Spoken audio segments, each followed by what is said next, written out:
Good afternoon, everybody. I'm going to talk about analyzing intrusions and intruders.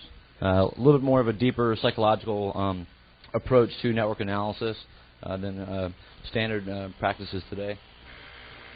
Okay, so I'm here to discuss how to implement some additional concepts into your current security program that you may not use today, or that you may not know that is available today, or even where to go get this information, and how you can better increase your response times, your analysis of threats, and how to prevent them. Also discuss some research efforts that are underway to enhance some of the technologies I'm going to talk about today. And most of you or who do incident response don't know when you have to make a phone call to law enforcement, like FBI, Secret Service, when there has been an intrusion. Make sure that all your ducks are in a row. Make sure that you're prepared when you have to make that call, because they're going to look at you and go, "Hey, where's this information?" And if you don't know what to give them, you're going to be kind of at a loss. All right, so primarily the technologies that I do a lot of research with are honeypots and honey nets. For the past 6 years, that's been my primary professional focus. Two main credos: know your enemy and know yourself. Right. So if you don't know who your threats are, who your attacker is, how skilled they are, you're really fighting blind when it comes to defense. And then knowing yourself, knowing your weak spots, knowing your the valuation of your assets, knowing what you're really trying to protect in day-to-day business operations. Okay, so foundations for learning. This whole topic, you get down to behavioral profiling, right? And it does have negative connotations in the public and the media, but that's what you get really down to when you start doing honeynet and honeypot analysis of attackers or hackers on a box. Assumptions of profiling, that the intrusion reflects the personality of the attacker. Now, this isn't always true. The methods remain similar, which in our case, all things cyber, is not. The signatures remain the same. It depends on what type of attacker you're looking at. And the personality will never change. Well, we also know that that's not true. But this is how the law enforcement community, how they approach it. I've done a lot of work consulting with companies and banks who do have to report this information to the FBI and Secret Service over the past several years. So this is where all this keys into. The law enforcement organizations, they try to analyze the patterns of individuals and groups based on what they hit, how they hit it, what they were after, what they did when they took a system down. And they focus on the behavior of that attack or individual. The skills and abilities was the custom tools, where they open tools that are domain widely known. How long did the attack take to occur? How long was that entity in the system? And the complexity of the attack. Did they know about the network? They seem to go right where they're right through the system, right to what they're going after. They have to fudge around for months, weeks, days, whatever. So if you go back to it, right, this is where it all started, and this is the whole thing social sciences trying to bring it in. Jack the Ripper, right? So 1888, they started profiling, the first widely used, commonly known use of behavioral profiling in a incident. So what they were able to put together, law enforcement types, was actually an MO of that attacker, right, Jack. So they had, they put down the victims, which we can relate that to systems, the times of the attacks, the circumstances of the attack, what actually happened, how they got in, how they left that system touched, and the mutation of what they did when they were on the system. What did they take? What did they alter? So you can relate all this domain knowledge to what we do in security, right? And if you're on the attacking side, well, this is how the incident response folks try to look at this. Patterns and signatures is what you try to get out of this, right? You try to look, okay, so is this one attack over here relevant to these other attacks here? They all look the same. And how can I put that together when I'm trying to help a customer who's a financial institution figure out, was this organized crime? Was this somebody just going after some money? An angered employee, a disgruntled employee? So when the law enforcement types try to put together a profile, they try to figure out, okay, what attributes, what observables did I see in this intrusion that I can put together in a report and try to go put handcuffs on somebody. Well, they try to build a suspect list, the who done it, right? And the same thing relates to Jack. The royal plot, some assumed he was a doctor. And then they came out with some other statements about Jack. And then see here, the basic profile overall of Jack. This is what they came up with. So even 200 years later, they still can't really figure out who he was. But they have all these assumptions about Jack. Now the FBI, Secret Service, and their official papers that are out there, you can go Google. They say profiling is about 75% accurate. So it doesn't work. And that's with serial murderers and habitual offenders. All things cyber, we can actually mask that much more effectively than somebody in the physical world. So when you're doing defense, you're not alone, right? You have over 100 years of experience that you can go to on the internet, through academia, research, and go learn how to apply these other sciences to what you're doing today. So there aren't tools widely available for this type of activity, but there is research. There are people that you can email and talk to. There are books you can go buy and read. And it's key to understanding a threat. So you're doing defense on a network, and you see bots and you see worms, you see client-side attacks, you see people trying to bang on your DMZ, you see phishing emails, and all the stuff you have to fight with on a day-to-day basis. But if you don't really try to understand who it may be and what they're after, understanding that will help you defend much better. And the systems now are at a point where our security tools, they're basically down. Yeah, we have a lot of gaps to fill, and we're going to be filling them over the next several decades. However, they're at a point now where you can start taking all this minutia of looking at all this, this huge haystack of data, and add some other things to it that'll take all the heavy lifting off of your shoulders and let you do the heavy thinking. So you have all these cross domains, right? Post-mortem analysis is what we always almost do. An attack occurs, we respond to it. But you're trying to get your business back up, your organization back up, your customer back up after you've been hit. So you're reeling from this pain, trying to clean all this stuff up, but then you want to figure out who did it. And when you have to call the police or you have to call the Secret Service or whoever, it makes it very hard to do so. But it is possible now to look at this and understand the who, how, and the why. Why they attacked me, who may have been, and how they got in, right? And the behavioral profiling aspect of it, just simply giving you guys concepts and how you can relate this to the cyber world. Okay, so combining attack analysis, intruder analysis, intrusion analysis with attacker profiling. There's a lot of research out there on the internet. Multiple universities have a lot of research papers going on, a lot of research efforts. The Honeynet Project is another one, open source organization. Honeypots, they're a lot for real-time analysis, and you can use this in calculating multiple attacks on your network and see if they are from the same entity, if it's from the same person or the same crime organization. And applying these like social sciences, criminal sciences, computer sciences all together to make solutions or systems or processes in your security program, it'll help out a lot. It really has for a lot of our customers that we do this to. So this is kind of our tree right here: computer science, social science, and criminal sciences. We have a few experts on our staff and consultants that we work with that have done some work to build a lot of processes, forms, data flow, frameworks. But we're actually working on building some actual applications that you can put data in, and when on the other end you get it out, you get a nice little report of who done it. But why do you want to be this guy, right? So you're responding to an attack.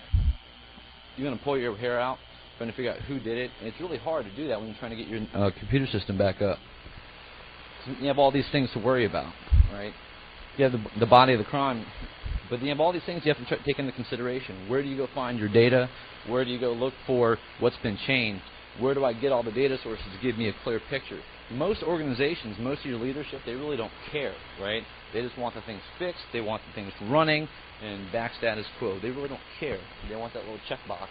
But this is a little too much information to deal with when you're trying to do all this. So, and then you have to deal with this life cycle right here, right? So you go through investigative life cycle, and you either end up in court giving some testimony for somebody, or you just build better protections next time on your network. And what it comes out with, more money for your security program, less money, somebody gets fired. One more thing, you have to deal with this too. how do you know what kind of investigation you're going to do? You know, when the FBI or the Secret Service will come knocking on your door after your boss calls them because, you know, you got nailed, what are you doing in your security when you're doing your incident response and your investigation? When they come up to you and say, hey, what do you have? How do you know what you just did was the right way, the right path of information to give them the clear picture so they can really go and get somebody? You know, you have your qualitative and your quantitative analysis, inductive and deductive. There's a lot of research on there, you know, criminal justice, criminal science websites to reference. Okay, so honeypots. People here familiar with honeypots, honey-nets? Okay, so networking machines designed to appeal to attackers, yes, and in essence they are machines that you configure to be hacked. Whether they have some services that are running a couple patches down, whether you have them side by side from production data, you know, there are a myriad of ways to configure them, but in essence you want them to be hit. And their value lies in that's a really great way to have an early warning of an attacker, that something's going to happen or something's starting to happen. You know, worms, bots, great way to find those. And there are a ton of tools that you can use that are currently available commercially and for free. They don't have any production value, so you don't care if they get hit. You can always rebuild them and just throw them back off on the network. And you can do a lot of work to make them look just as real as your production systems. Whether same naming convention, use the same usernames, same baseline image. So when somebody gets on that box, it looks just like a real box.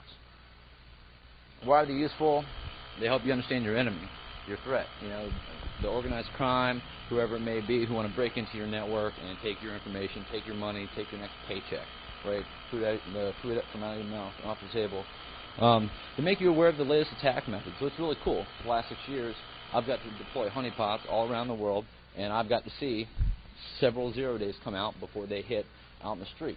It's really interesting to be able to see this information and learn the methods and processes of hackers from all around the world, 30 different countries. And you get to see it, whether there's some 16-year-old on the street or whether it's somebody much, much higher. But it's really cool to sit there and learn that information without them knowing it. And they do provide you some time to learn and prepare for that attack. You see something going on, they're attacking your system, and you say, okay, I can put these little things in place, put these filters in while they're messing around with these synthetic systems, right? And they deter attackers once they find out that there is a honeypot, and I'll talk about that later. Oh, sorry. Okay, so the advantages of honey nets, they collect a small amount of data, but that small subset of data goes very, very deep, right? So there's a lot of in-depth information that you can get from just that little narrow subset of data. They do reduce false positives. Like I stated, they catch new attacks.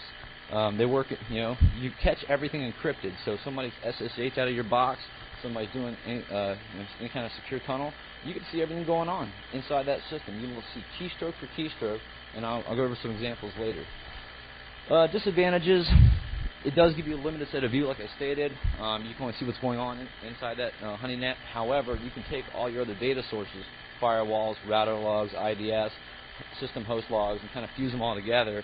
And that's some of the stuff that we've tried to help automate for our financial customers, is how to take all these data sources, quickly grab them, put them together, as fast as you can, and start looking at that data and trying to tie all the little pieces together, right? Risk mainly comes from high interaction systems. If you don't configure your honeynet right, which I've seen several times, they can use that honeypot. Since it's a non-production asset, it's not really being watched all that much. They can use that to pivot off and attack another system, in all they want. So they have high interaction systems, which are full-blown honeypots, full-blown operating systems, applications, services running, completely interactive. Low interaction systems like Nepenthes, HoneyD are just little modules that run emulate IPs, ports, and services. That's it. So they really can't be interacted with that much besides some network scanning. They fool the botnets, the Trojan, scanners, some scanners. So this is a screenshot of the Gen 3 honey wall. This is Walleye. It was written by a man named Ed Bayless with about a 6-pack of beer. over 3 days, but it was really good for what it does. So what this is this is an analysis view of an actual event. You can break down and see the process ID. This is data from a honeypot, right? So this is actually at the bottom. You can see the attacker right here in the keystrokes, and you can map that up with the IP address, the time. You can see what directories they're going after, excuse me, and what time of day. It gives you a lot of information about what they're going after, what they're doing. Okay, so here's another one. This is another window related to the flow data that it captures. You can see the to from, the timestamps, packet sizes, does a little passive OS fingerprinting. You can see how many packets, how many flows per hour, per minute. You can see the sorted line. This is the signatures that are tripped on the right-hand side in red. So you can take all this, information and centralize it from one location and really quick look at all the data and say, okay, so start making patterns and signatures of an attacker. How does he scan? How he or she scan? What kind signatures do they trip? Do they use any specific tools? Are they, favor one operating system over another? Here's another one which is really good. You see in the bottom, it's the same view from the previous 2 slides ago. However, you see all these deletes. So how would that come in handy? So do I have a person who has a severed finger, or mutilated hand, or something bad growth, or always hits Q when they meant to hit W, always have to hit delete? Is that a pattern or a signature of an individual? Could it be? You can do that. Here's another. This is another view within the Honeywell. This is basically process-related flow of an attacker on 2 different systems. They break into the system, and you see them kick off the commands off of each honeypot. But you can relate and see how they jump from one to the other and go through, right? So you can start attributing all of this. And where does this come in handy? You can see all the processes that this person kicks off. So the first thing they do is the IP config on the box. Do they always have a favor, a specific service, a specific set of processes that they kick off the first 10, 20 times? And how can you build this into understanding of how educated, how sophisticated is the attacker? They messing around? Is this for fun? Is this just, this is a very serious, mission for them? Are they here to rob this bank and walk away with millions of dollars, in a very short period of time? The problems with Generation 3 honey nets, the honeypots right now, it's open source, so they have too many hands in the cookie jar. It's kind of a defunct group from many organizations around the world, actually. Their tools aren't regularly supported, and issues keeping up with attack advances. So they came out with the Gen 3 Honeywell 3 years ago, and they're just now they've been updating it slowly, once every several months. So it doesn't come out that fast, but it is a good tool. They just don't keep up with it as much as they could. Honeywell, the current development stopped, so anything that you guys get is probably from about 6-8 months ago, and they don't foresee any new advances to it in the open source side. It is very slow when you work with over 30 gigs of data. It uses MySQL, and since the code for Walleye was written over a weekend, it's not very robust, and lots of shortcomings. We actually found a bug in the code with just a simple permissions issue for viewing past data. Anything older than a day, only a root had read privileges. So once the log rotated, you couldn't look at any other data because you're using a different user through the interface. That had been there for 3 years. Nobody addressed it until just a few weeks ago. That kind of stuff. CBEC or CBEC is the honeypot white hat rootkit that sits on a honeypot and analyzes the keystroke, captures that, and monitors the attacker activity on a machine. Right now it's too slow. It does, the open source version is, it actually sends out 1 keystroke for every packet, and after about a month of running it, the box creeps to a halt because it keeps eating up buffers as it goes. It's too noisy. Like I said, it does send out a packet for every keystroke, and it doesn't capture enough information about that session of the attacker. It's good for the open source, but more could be done with it. Okay, so here I'm going to go over some session analysis, some of the honeypots that we've actually captured, that we've deployed, that I was able to use on the financial side. So, try to go over here. So you see here, and sorry this is so small, I have a lot to get on here. So the first thing the person does, ipconfig, try to ping a web address to see, if they can get out unfiltered. Start doing a net view on the domain, on the local system. So they try to ping another system locally once they get some information from NetView. Start going through the domain itself. Start digging through the box. You can see here that they've actually downloaded some tools. And this is what CBAC gives you into the mind of the attacker. So go a little bit down, trying to get some passwords here, get some usernames, see what's going on. Oh, they renamed the tool. So now I know where that tool is when I want to go look at it, when I pull this honeypot and start doing some RE on the box, reverse engineering. So now you keep going down. You're watching them mess with some, trying to do some semantic attacks on the local client app. Keep going down a little bit more. See him download more tools. Now I know what tools he's downloading, right? So okay, now I know what all the tools are, where they are, how they're using them. Go down again.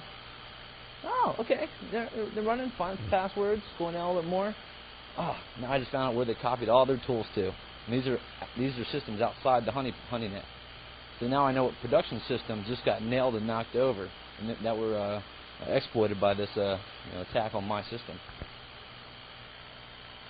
Honeypot Capture 2. This is actually one of ours that we set out in a research mode, and they did discover because it was misconfigured. My fault. I'll take that one. But you see the tool use, and they actually found a cbac.sys, which is what it wasn't renamed, the driver.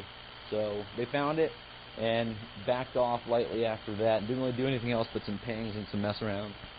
You see they messed around a little bit and tried to find some more drivers and see if we renamed it. But yeah, nothing really good. But they had started off doing some pretty interesting things. They found that we were using a VMware machine as well. Here. So this kind of information is very handy when you're looking at an attacker. Like, what kind of switches do they like when they're using Nmap? So what do they favor? Right? That's a good insight into somebody who's trying to break into your network, or is broken in, is trying to exploit, exploit the rest of your network. What are they going after? How smart are they? The tone that keeps going around in the network, in your mind. Okay, so here's another one. Going down to the domain, it's messing around. This one isn't too savory either. The first one is the meatiest one. It's going through, and you see the searching for documents, files on your system, right? Going through, pinging other systems on the network, trying to net use some other shares on the network outside the HoneyNet. That's it. It gives you a lot of insight into who may be breaking into your network, right? Who you're trying to defend against. And this, I am all about trying to stop, hackers from breaking into my customers, right? So this is what we always recommend them. Deploy some of these on your networks. You'll find out who's doing it pretty fast.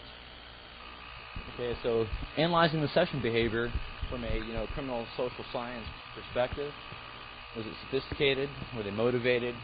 Targeted or opportunistic? Organized or disorganized? How would you rate these? And this is how we prepare this framework for our customers after an incident, or when they start seeing good data come into their honeypots. Was it automated or was it a live attack? They give a lot of insight that you would never ever have any other way. So you can analyze session behavior. Having a large data set combined with this information will give you a lot. So it will tell you about the attacker, system locations, what are they looking for, where do they like to dump their tools. Is this person, it's common knowledge, they just don't use System 32 anymore. You dump it as many places as you can. So what do they favor? Some people have a specific favorite repository for their tools and for their backdoors. System functionality. How well are they with we're in the U.S., so U.S. character cassette. How well are they with the English language, with Windows commands? Are they Unix? They favor Linux and Unix environments. So that are they kind of rusty on their code? Or when they're trying to put in a Windows command, do they put in a Unix command by accident and have to hit delete? So things like that, it can give you a lot. For folder and file locations, do they know exactly where to go, where you're storing your information, or do they have to dig around for a while and try to find out where your files are? And do they know who is working in your network? and they know what roles they serve. So when you try to go after somebody's file share, did they know that's the manager of the bank? Do they know this is just a teller? This person works in the mailroom. So it gives a lot of insight.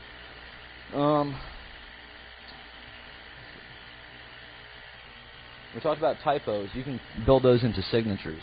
Either host-based or network-based signatures when you're looking at from an attacker or look for an attacker.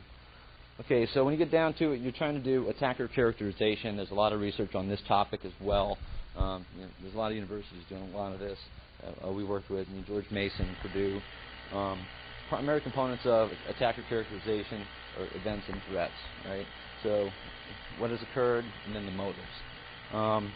Characterizing the attack, if session data isn't available, it's going to make it a lot harder because you don't have that insight into the mind of the attacker.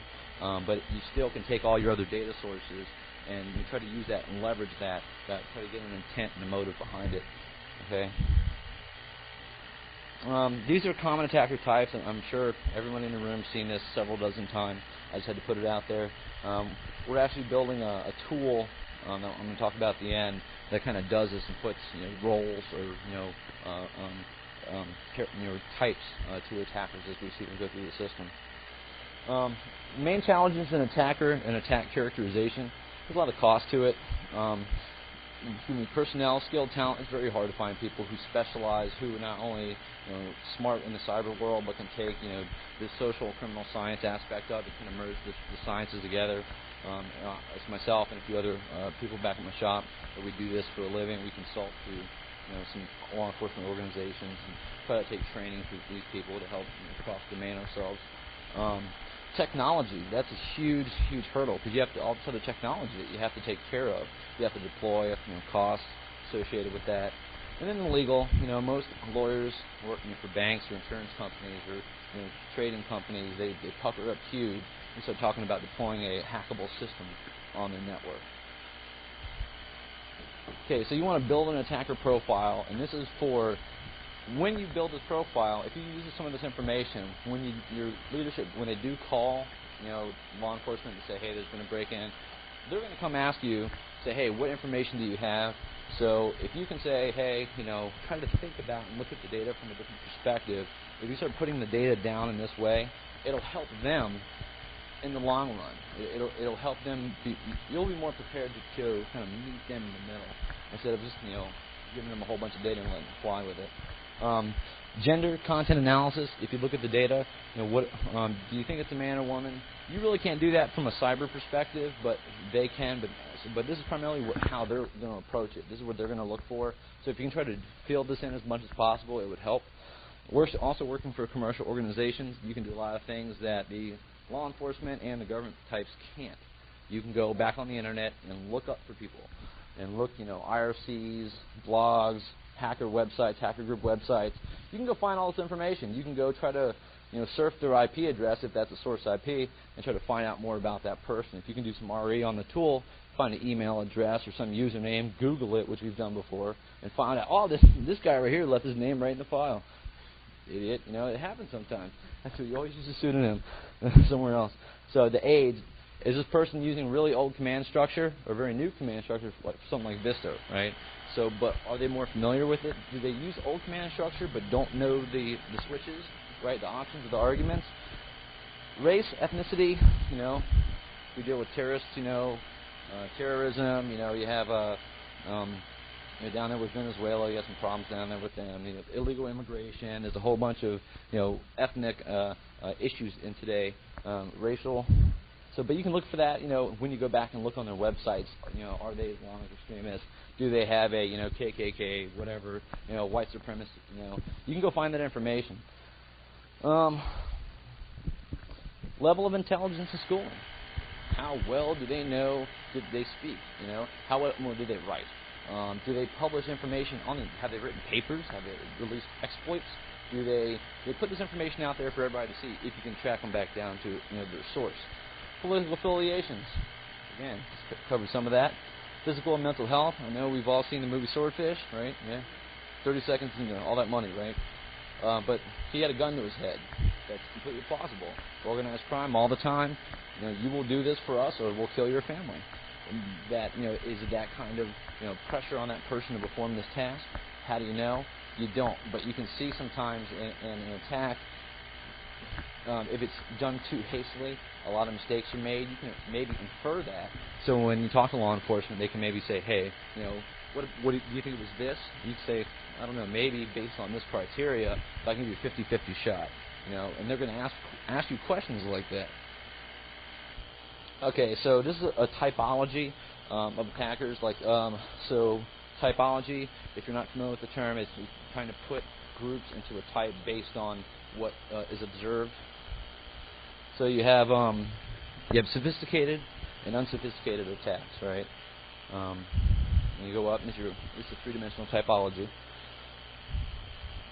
Gain recognition, avoid recognition. What is your attackers doing? Okay.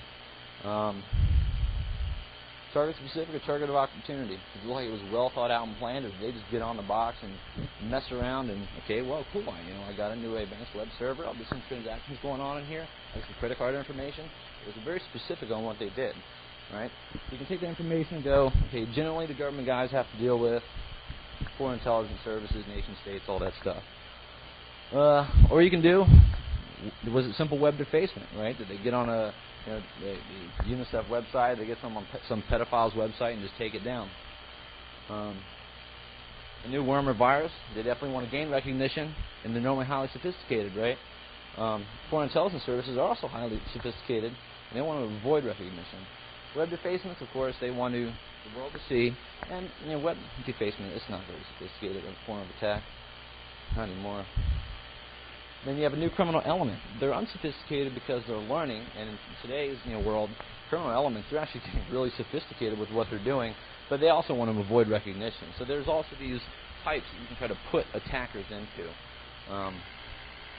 So assessment packages, when you kind of do an assessment on an intrusion, you can do an initial triage. You can do a case overview. Victimology, if you're not familiar with victimology, it's basically assessing the victim of the intrusion, looking at that server that was hacked and go, okay, so what was on that server, what was there that that person wanted, what they took. It's just looking at looking at the victim and figuring out why this happened. The nature of the information targeted, victim system functionality, right? The attack, the vulnerability, the exploit, disclosure history. Was this a new? Was it 0 days? Was this known for 6 months and that box is unpatched? MO, were the signatures, content patterns, what actually occurred of the attack, what did the attacker do? The tools used, were they simple tools, or were they domain knowledge tools, but they were customized a little bit? Utilization of the access, so when they had access, were they in it very quick, out very quick? Did they stay on the system for a while? Did they load an IRC server? Did they set up camp for long periods of time before this was identified? Data transfer technique, and that's also very important. How they get the data out? They just FTP it out, secure FTP, SCP. What they do? Zip it up, mail it off, do some send mail, do it to that user's account out the network. How do they do it? Web. Logging alteration, deletion techniques. Did it cover the tracks? Did they even care to cover the tracks? Were they sophisticated enough to try it and mess it up? And that's how maybe you found them, which is what we actually ended up doing once. So when you get down to it, attacker characterization, when you're looking at it, these are the primary components of the attacker profile: the motivation, the objectives, the timeliness of the attacker, resources, risk tolerance, the skills and methods, the actions, origination points, where the attack come from inside, from outside, the numbers involved in the attack, and the knowledge source. So this is all what law enforcement is going to come to you and say, hey, you have any of this information, and you're going to have to help them figure this out. So are there rooms for improvement, right? So we're setting up all these systems, and we're just putting them out there. We're hoping they work. What can we do to enhance this, the technology? Bayesian systems, neural networks, genetic algorithms, heuristics, deterministics, and LCSs, right? We've had the best success with genetic learning classifier systems, heuristics, and deterministics. There's been a lot of good work done on Bayesian systems and neural networks. We just focus on it from a different perspective. How can it help you? High-speed processing. It can sift through a lot of data really, really quick. It can analyze a lot more than humans, identify patterns much better than humans at faster speed. Yeah, you can't. It's not no human on the keyboard, but it helps out a lot. And the challenges, the cost, development. Normally, have PhDs writing these algorithms, so most companies can't afford it unless you package it up into a nice little application that you sell commercially. The data, the development, to get the data there, the training of the users on how to use the system, long-term storage, because AI is only successful with large data sets, and trust. You worry about building the next Skynet and the decision making. Most of the executives that we've had to deal with were saying, hey, we want to put this AI engine on your network and just let it sift and watch data and see what happens. They're like, you're putting what on my system? How do I know inside that black box if it's going to work or not? So the Honeywell ++ is just our recommendations on some of the research that we're doing to enhance the Honeywell, increase speeds, increase database configurations, enhance analysis, and distribution for scalability. That's currently not available, and there's some major weak points of the open source group to make it really user friendly. CBEC++, right now we're looking at actually doing some enhancements to it, extending the host capture capability, actually taking from the honeypot the files. Every time an attacker loads a file on the box to ship it off to the Honeywell, every time it hit tools in memory, like an interpreter, Sam Juicer sitting there in memory, take that tool off and ship it to the Honeywell. That's really hard right now. We probably won't have that done. That's some advanced research stuff that we're doing, but this stuff, that's easy. Enhanced stealth of our capture tool. So, rootkit revealer says FU unhook, unhook FU, F-secures blacklight, actually making yourself hideable from all of those tools, because attackers are using those on a box. They get on the box, run some of these tools. What security tools are running on this box? Extend the data what's collected, registry changes. The open source CBEC doesn't do that. Enhanced process thread monitoring for DLL process injection, thread splitting. This is what we're working on right now. We'll actually have a demo. I'll come here next year if invited, and we'll actually give you a demo of the tool. So an AI-based engine that automatically analyzes the observations of an attack. You put a bunch of data in, firewall, router, IDS logs. You put the Honeywell data in, put your TCAP in, and it'll chew on it for a couple of days and try to give you a report of what the with 50 to 70% confidence rating of an attacker. The more data it has, the better it'll be. Yeah, it's not 100% reliable, but you can't ever take a human out of the loop. There has to be a human sitting there watching, observing, orienting what the data is doing, deciding, and acting. You can't see. We can implement using a learning classifier system a lot of modules from other sciences, right? Social sciences, psychology, criminal sciences, and computer science, right? And we can take all these different, attacker types, characterization types that I just discussed, and the profiling methods, and apply that into an engine that can a lot of if-thens very, very fast. Look through a lot of data sets really quick. And what would that do? That would help increase your response times to your, to understanding the attacker. Sorry, again. Resources, honeynet.org, lots of good tools, lots of good resources. Crime Library, Dartmouth University. Wikipedia has a bunch of links that will sever off from there. Publications, cyber adversary characterization, and some other profiling books for actually real habitual offenders, physical crimes, and physical resources. Talk to academics. I mean, to this community, you may not want to walk up to a police officer or FBI agent and say, hey, hey, can I ask you questions about hacking? But there's a lot of academics out there who do that. And if I didn't know, the FBI, they actually asked me to do it last year, but they're doing an open request, I guess, to get like a 250 questionnaire to kind of get a baseline for cybercrime offenders. If you're interested, I know you can email some of the guys at the FBI about that. But yeah, and they'll be happy to talk with you about all this, behavioral analysis stuff. Conclusion. So, attempting to better understand attacks and how they occur, it just increases your network awareness of what's going on. what your network needs. Studying non-cyber-based case studies.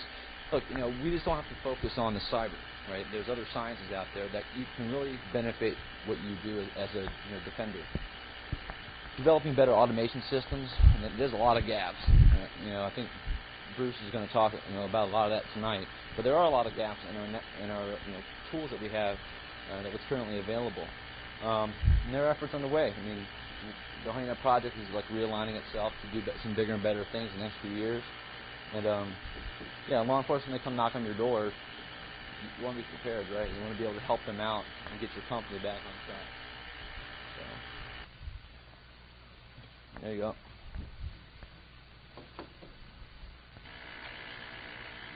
I have to put the famous big guy quotes in every time I talk. So.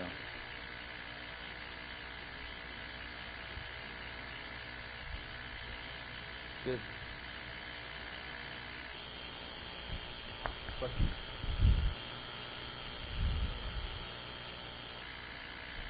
Oh, yeah. If you email me, I'll email you a PDF of this. No problem. No questions?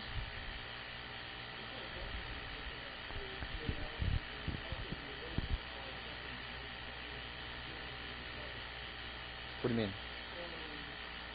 How much? How much?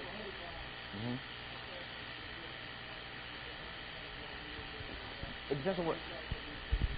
Okay, so it depends on where you put it. If you put it on a DMZ, it'll start really getting hit within a few minutes, maybe to an hour. But it really starts to get really significant traffic in about 2 weeks once it gets into the botnet, scanners and the virus. There's like repos out there of, hey, this IP's open, let's go nail it.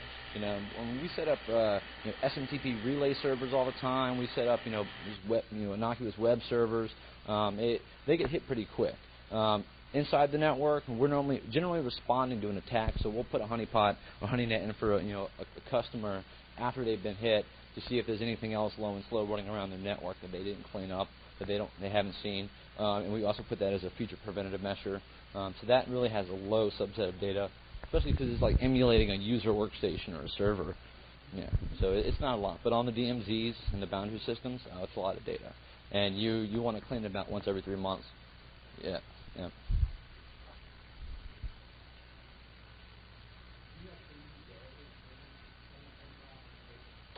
Yes, you can. If you do it, if you set it up, if you set it up correctly, the PCAP of that data, you can set it all. Especially when they send the keystroke data to the Honeywall. If you just take that and you haven't touched it, if you just let that system sit there and it's coordinated across an intrusion with other systems in your network, you can use that data. You can give it to the Bureau or the Secret Service and let them. They'll go run with it and they'll take it to court. Yeah. Yeah.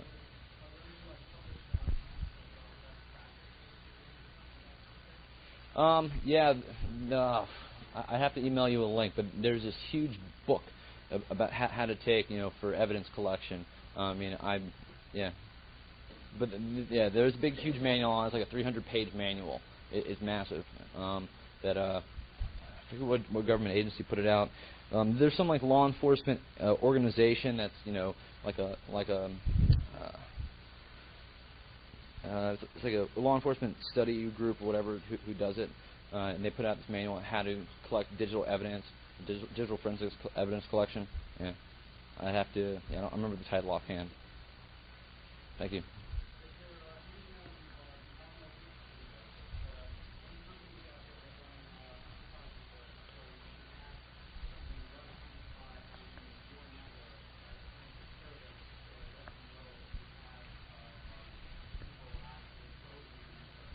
Yeah. Yeah, there are actually a lot of companies now who are starting that. So there's a company called Endeavor. Not plugging anybody, but they actually sell like an early warning system that you just put, on your network, and they give you all these signatures. They have a signature service, like a little early warning detection system, and they'll let you know. And they'll also they can put it inside or outside your network. We generally just try to respond to our customers' attacks, but they actually have like a service, an annual service they throw out there. Yeah.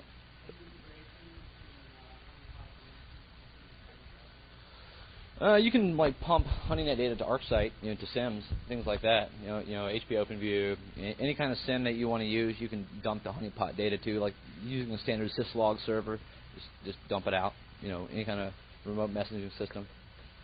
Yeah.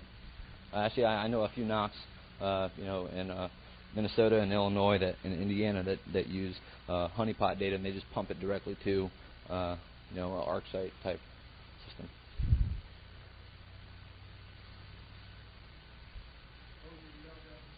Oh, sorry, dude.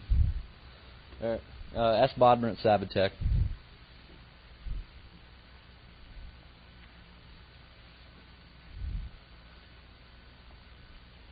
Where I actually work, we have two of the founders of the HoneyNet project on staff. Like my CEO is one of the founders of the project. So, yep. There you go. Cool. Any other questions? Sweet.